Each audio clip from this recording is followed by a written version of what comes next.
Kylie Jenner has made history by becoming the youngest billionaire in history. She's only 21 years old, and her company, Kylie Cosmetics, along with her personal fortune, is estimated to be worth $1 billion. Congratulations to her for managing to amass $1 billion in wealth by selling women's insecurities, caused in part by her surgically created beauty, back to them at what, $29 a kit?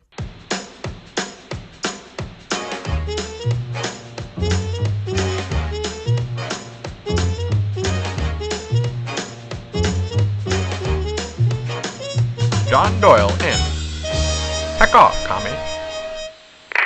Hello there, ladies and gentlemen. Welcome to Heck Off Commie. If you're subscribed right now or are planning on subscribing in the near future, which I would highly recommend, make sure that you have the notification bell turned on so that YouTube just doesn't decide to remove me from your account without me knowing about it, or without you knowing about it. I would know about it too. I'd take it personally. But I have to start off by saying I don't care about how much money Kylie Jenner has. I'm not jealous of her. We can still talk about the hypocrisy that is revealed within this whole thing without making those accusations.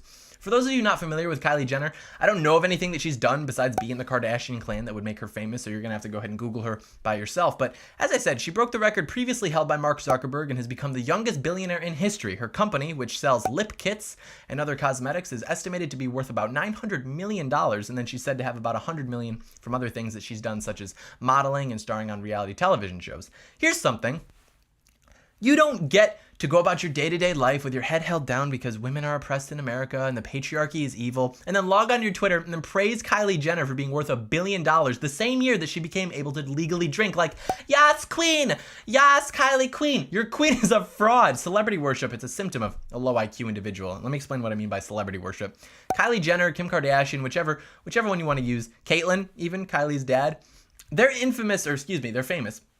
Both, because they're vulgar, they're narcissistic, money-obsessed hedonists, and people like to watch them and their lives for a few reasons. One, because people like drama, and two, because women that watch them, they aspire to have the same lifestyle that they see on the show. And the women who are fans of the Kardashians get so defensive when you criticize them.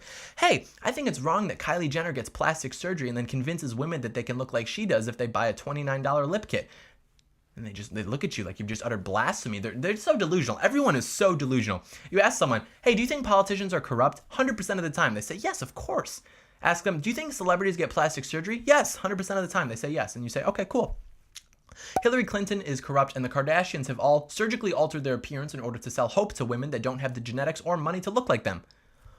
Again, just blasphemy. Kylie admitted to getting lip augmentation done, and honestly, I think we can take a look and just take her at her word for it. If you look at the pictures of her when she was 14 compared to now, it's not even the same person. Her nose is slimmed down, her jaw looks reconstructed, her lips obviously changed. This isn't puberty. The human eye can tell too. When you look at someone's body, you can usually tell if it's natural or not. And I'm not going to put up pictures of her body, but you're welcome to do the research yourself. She's had serious work done. Same thing with Kim. Her brand is literally just that she has a big butt, which is also fake, probably. And you can look at pictures from her, or of her from 10, 15 years ago. She looks totally different than she does now. They're selling women a false standard of beauty, a standard of beauty that is so false, they had to pay someone else to create it for them surgically. That is wrong. And here's the hypocrisy. The feminists will claim that Kim Kardashian and Kylie Jenner are role models. They empower women with their sexual expression. And then they'll also blame men and the patriarchy for enforcing unfair beauty standards on women. Really?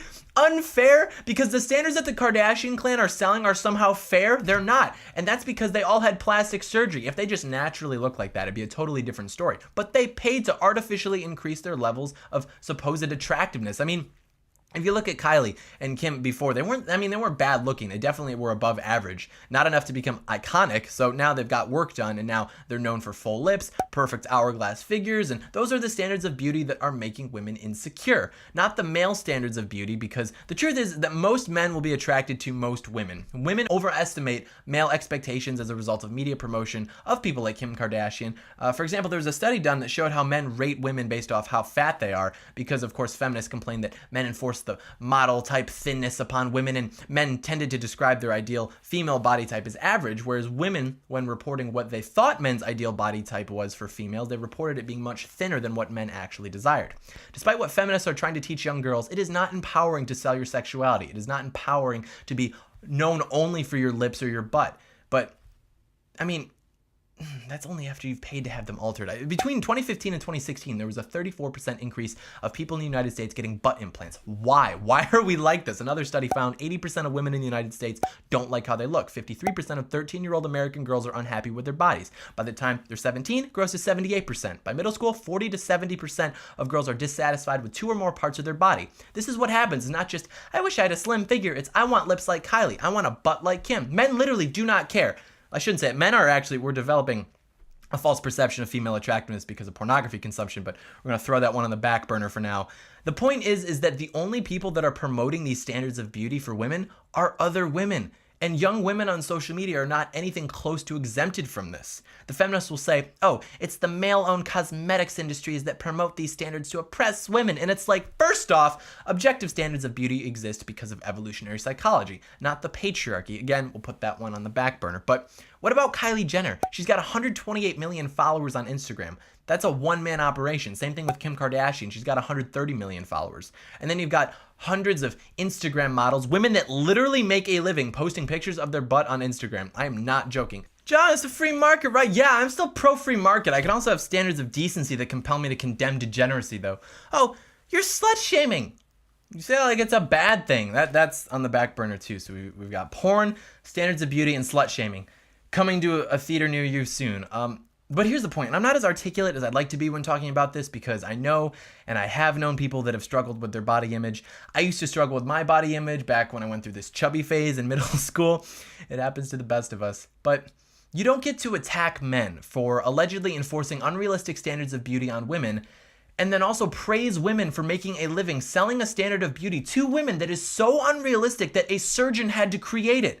You do not get to claim that you are empowering women by promoting their right to sexual expression when those behaviors have time and time again been proven to make women less happy. In 2018, the primarily leftist media published 7,600 stories about Malala Yousafzai. I know I mispronounced that, but she was the young woman that was shot in the head by the Taliban for advocating for women's educational rights. And thank God she survived. I mean, they shot her 18 inches from her left eye. The bullet went through her head, her neck, and then into her shoulder. It's just insane, but in 2018, that same media also published 476,000 stories about Kim Kardashian and 391,000 stories about Kylie Jenner. You can run your own searches through different online news databases. It's really fun. Let's play who the media had more fun reporting about in 2018. Was it the woman shot for being an actual feminist in a place where there's an actual patriarchy? No, it was not. And you might say, well, that happened a while ago, so obviously the media isn't going to report about it now. Okay, but I ran the same search with Michelle Obama, who's considered to be a great role model for young girls. She only had 206,000 stories published about her. Not even close to Kylie, not even half of what Kim had. Ran it again with Ruth Bader Ginsburg, feminist and leftist icon, only 34,000 stories. So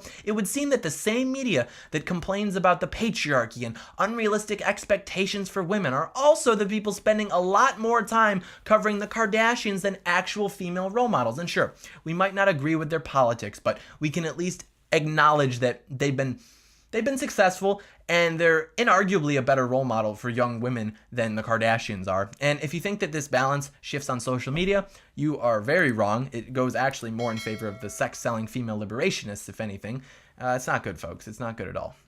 Hey guys, if you like this video, give it a thumbs up, leave me a comment, and subscribe to my channel if you haven't already, because we are going to do a video about porn, about slut shaming, and about standards of beauty. It's going to be great. It's going to be educational, study after study, fact after fact. It's going to be family friendly, sort of, if you can ignore the topics of it. You might not want to make it family friendly. Scratch that one. But thank you so much for watching, and may God bless America.